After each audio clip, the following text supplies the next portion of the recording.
मंदिर सुरक्षित कैसे रह सकता है जब आपके एक नेता है, एक आपने बयान सुना होगा, रामगोपाल यादव जी कहते हैं कि कार से बुतों पर गोली चलाई थी समाजवादी पार्टी ने, तो उन्हें गर्व है, गर्व था, गर्व रहेगा। पीछे पंडित भी होता है, पीछे पासी भी होता है, पीछे पीड़ित भी होता है।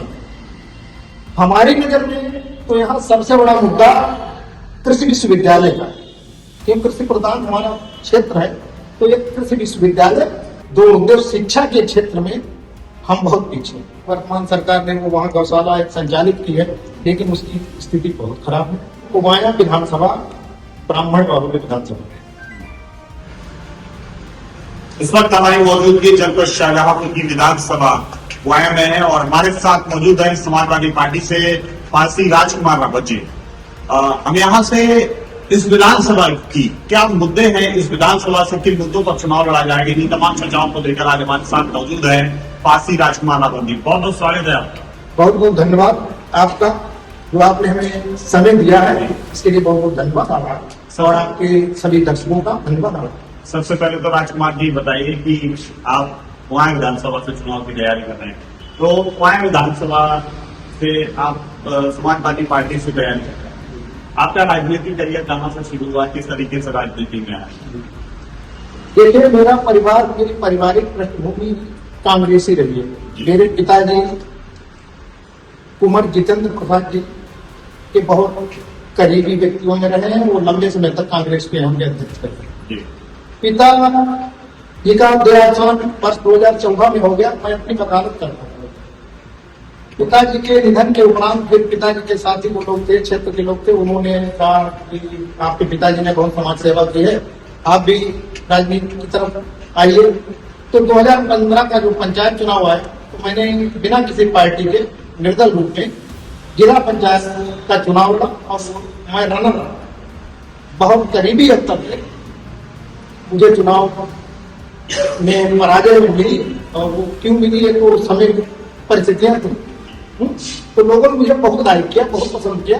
2015 से एक राजनीति की तरफ हुआ। वाया विधानसभा से आप समाजवादी पार्टी से तैयारी कर रहे हैं, मिशन 2027। वाया विधानसभा की अगर बात की जाए तो सबसे बड़ा मुद्दा वाया विधानसभा के लिए आपको क्या लगता है? देखिए, हमारी वाया विधानसभा कृषि प्रधान है। हमारी नजर में तो यहाँ सबसे बड़ा मुद्दा कृषि विश्वविद्यालय का है, क्योंकि कृषि प्रधान हमारा क्षेत्र है। तो ये कृषि विश्वविद्यालय, और हम जिले से यहाँ पर बहुत दूर 50 किलोमीटर पर बैठे हैं, एक मेडिकल कॉलेज। ये दो मुद्दे, शिक्षा के क्षेत्र में हम बहुत पीछे हैं। तो एक यहाँ पर कोई अच्छा डिग्री कॉलेज होना चाहिए और कृषि विश्वविद्यालय। ये मेरी विशेष तरह से मेरी प्राथमिक रहेगी कि हम यहाँ पर शिक्षा और और एक और बड़ा मुद्दा है, जो हम जब जाते हैं क्षेत्र में, तो ये जो जानवर रोडों में घूम रहे हैं, इनसे आए दिन एक्सीडेंट हो रहे हैं, इनके लिए हमारे विधानसभा में पूर्व की सरकार ने, वर्तमान सरकार ने वो वहाँ गौशाला एक संचालित की है, लेकिन उसकी स्थिति बहुत खराब है। जमीन वहाँ बहुत है, लेकिन वहाँ बहुत फंड सरकार लेती है, लेकिन वहाँ पर जानवरों के लिए, गौ माता के लिए, घुमंतु जानवरों के लिए कोई सुविधा नहीं है, कोई चारा नहीं है। वहाँ आए दिन गाय मर रहे हैं। तो वो गौशाला बड़ी व्यवस्थित रूप से चले, जिससे यहाँ हमारे रोड पर घूमने वाले जानवर हैं, तो वहाँ व्यवस्थित रूप से उनकी देखभाल हो सके। वाया विधानसभा की अगर बात की जाए, जातीय समीकरण का अगर गणित लगाया जाए, तो किस तरीके से आप अपने आप को मजबूत मानते हैं? देखिए, हमारी कुमाया विधानसभा ब्राह्मण बाहुल्य विधानसभा है। जिस भी प्रत्याशी को ब्राह्मण वर्ग का सर्वाधिक समर्थन मिलेगा, और वो भी पासी समाज के ब्राह्मण, लगभग 65 से 70 हजार के करीब ब्राह्मण समाज हमारे विधानसभा में, 60 से 65 हजार पासी समाज, और उसके बाद समाजवादी पार्टी के कोर को। अगर मुझे पार्टी ने टिकट किया तो मैं यहाँ पर ब्राह्मण समाज, पासी समाज, पार्टी का कोर वोट, अल्पसंख्यक वोट, पिछड़ा वोट, सर्व समाज का वोट मुझे मिल रहा है। और मैं क्षेत्रीय लोकल का व्यक्ति, इसलिए मेरे साथ ऐसा कोई समझ नहीं जो मेरे साथ ना हो। इसलिए मैं समाजवादी पार्टी के लिए अपने को मजबूत दावेदार मानता हूँ। बाकी सिर्फ नेतृत्व पार्टी वहाँ विधानसभा में आपने सबसे बड़ा मुद्दा बताया कि कृषि प्रधान पूरी विधानसभा है। तो शिक्षा स्वास्थ्य की अगर बात कर ली जाए, मौजूदा सरकार में या भारतीय जनता पार्टी से विधायक आते हैं, तो उनकी कार्यशैली को लेकर शिक्षा स्वास्थ्य में क्या कुछ सुधार हुआ है? हमें कोई बेहतर कुछ सुधार नजर आया नहीं।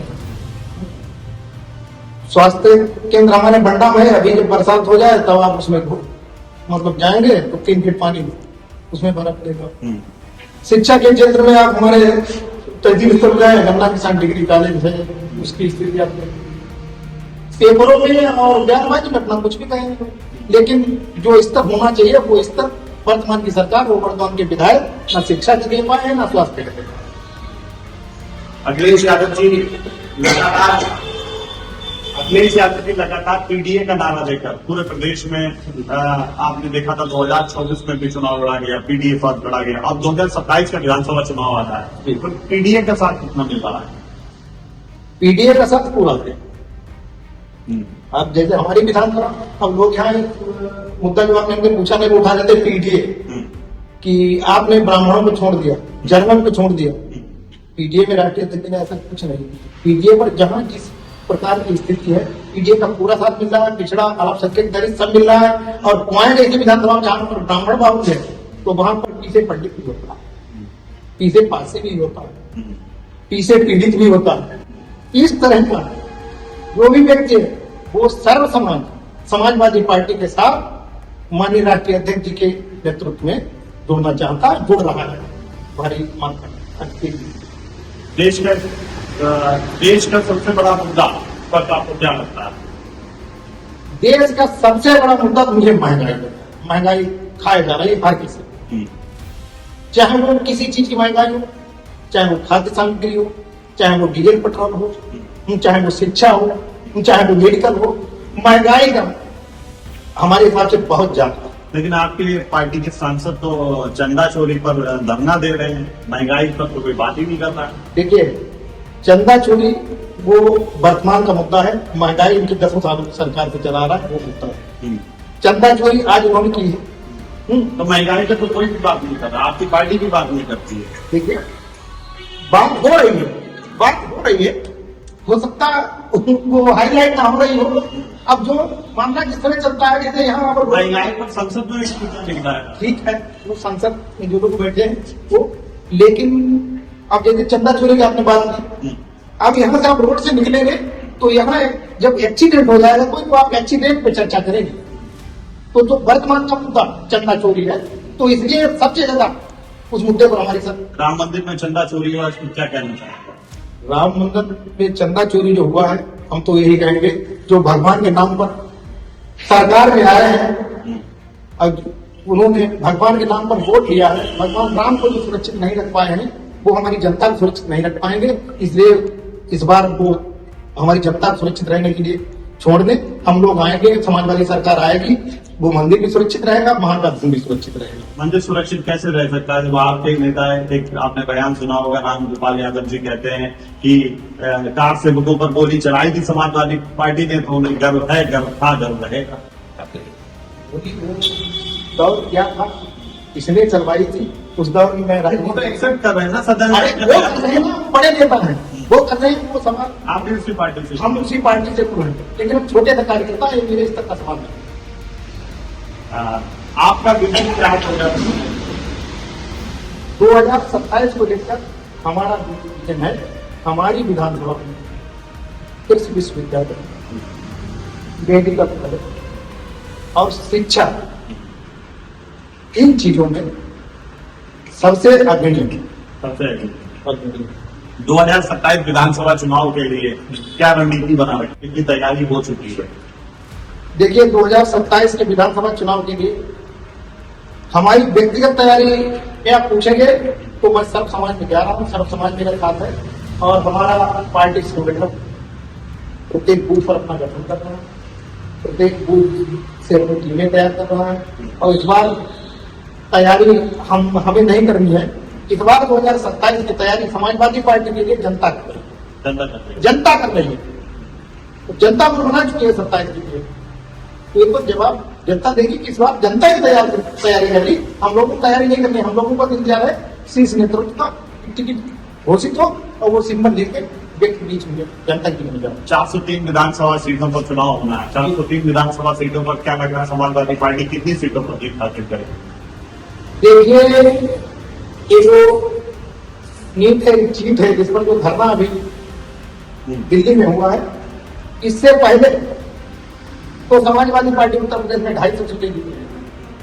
लेकिन हमारी लीडर आदरणीय श्रीमती डिम्पल यादव जी ने जो जंतर मंतर पर करके दिखाया है, उससे मेरी 50 सीटें उत्तर प्रदेश में और बड़ी वर्तमान में 300 सीटें उत्तर प्रदेश में समाजवादी पार्टी जीत रही है।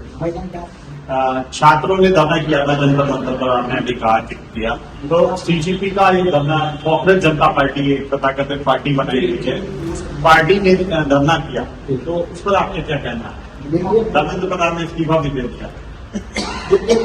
सीजेपी पार्टी ने अपना धरना वो बैनर था उनका, लेकिन सीजेपी पार्टी क्या, वो पूरे हिंदुस्तान के युवाओं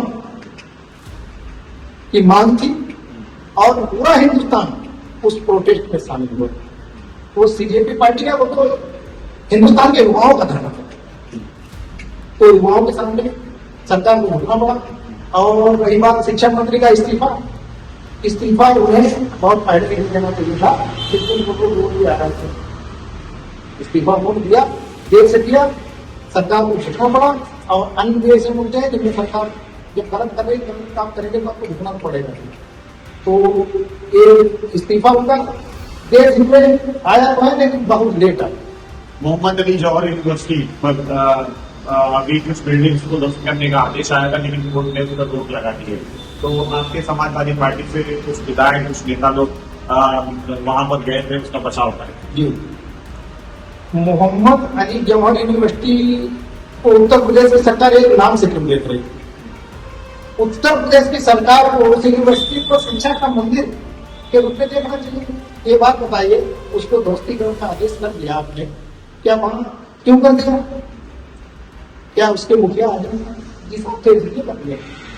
कितनी यूनिवर्सिटियों का आपने आदेश दिया? कितनी बिल्डिंगें अवैध हैं, कितनी बिल्डिंगें बिना नक्शा के बनी है? ये सरकार ने कभी जांच कराई है? मोहम्मद अली यूनिवर्सिटी पर अब तक निशान हुआ, वहां पर सर्व समाज, हिंदू, मुस्लिम, सिख, ईसाई, सर्व समाज के बच्चे शिक्षा ग्रहण करते हैं। उसको किसी धर्म से न जोड़कर, सर्व समाज से जोड़कर वो शिक्षा का मंदिर है, उसका ध्वस्तीकरण नहीं होगा। देखिए, 2027 में हमारा अपनी 134 विधानसभा चुनाव की सम्मानित जनता, सभी सम्मानित जनपदवासियों एवं प्रदेशवासियों से एक ही संदेश है कि जमाना बदल चुका है, लोग जाग चुके हैं। अब हमारा राष्ट्रीय नेतृत्व माननीय अखिलेश यादव जी के नेतृत्व में एक स्वच्छ और सफल सरकार देने जा रहा है। सभी लोग समाजवादी पार्टी की नीति पर विश्वास जताएं, उसके पक्ष में मतदान करें, उनके साथ जुड़े और माननीय राष्ट्रीय अध्यक्ष अखिलेश यादव जी को मजबूत करें, उत्तर प्रदेश को मजबूत करें।